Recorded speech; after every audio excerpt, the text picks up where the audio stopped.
আপনি যাকে চাইবেন তাকে বাদ দিয়ে আপনি দুনিয়ার সবাইকে পাবেন।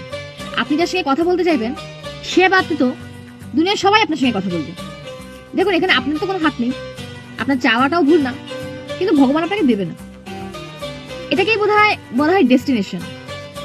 আপনি ম্যানিফেস্টেশনে হয়তো চাচ্ছেন কিছু একটা, যে সেই মানুষ আমার হয়ে যাক, আপনি প্রার্থনায় চাইছেন, যাকে চাইছেন অথচ সে আপনার জীবনে এখনো আসেনি, তার বিনিময়ে আপনি যে যন্ত্রণা দুঃখটা পাচ্ছেন, একবার শুধু ভাবুন ওই মানুষটা যদি আপনার কাছে চলে আসতো, না জানি কি পরিমাণে যন্ত্রণার শিকার হতে হতো আপনাকে। আপনার কোনো আইডিয়া নেই। সবসময় উপরওয়ালাকে দোষ দেওয়াটা বন্ধ করে দিন, কারণ আপনার যেখানে যাওয়ার আপনি সেইখানেই যাবেন। মাঝখানে যদি আপনি নিজের থেকে স্বেচ্ছায় কাউকে চেয়ে বসেন, আপনি তো তার কাছে চলে যাবেন সাময়িক সময়, কিন্তু আপনাকে আবার ফেরত আসতে হবে।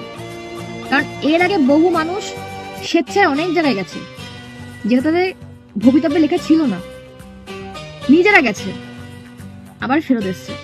ফেরত এসে সেখানেই গেছে যেখানে ভবিতব্যটা লেখা ছিল, এবং সেখানে গিয়ে খুব সুখে শান্তিতে এখন টিকটিকিতে টিকটিক করছে। মানে বলা প্রতিটা কথা কতটা সত্যি ভাবে। আমরা যখন অন্তর থেকে কিছু বলি না, সেটাই না আমাদের জীবনে ম্যানিফেস্ট হতে শুরু করে। তাই স্বেচ্ছায় না কাউকে চাইতে যাবেন না, যেটা আপনি পাবার আপনি সেটাই পাবেন, সঠিক সময় আসলে পাবেন।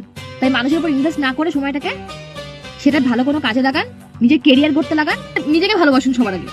আপনি যখন নিজেকে ভালোবাসবেন, সারা দুনিয়া বিশ্ব ব্রহ্মাণ্ড আপনাকে ভালোবাসবে।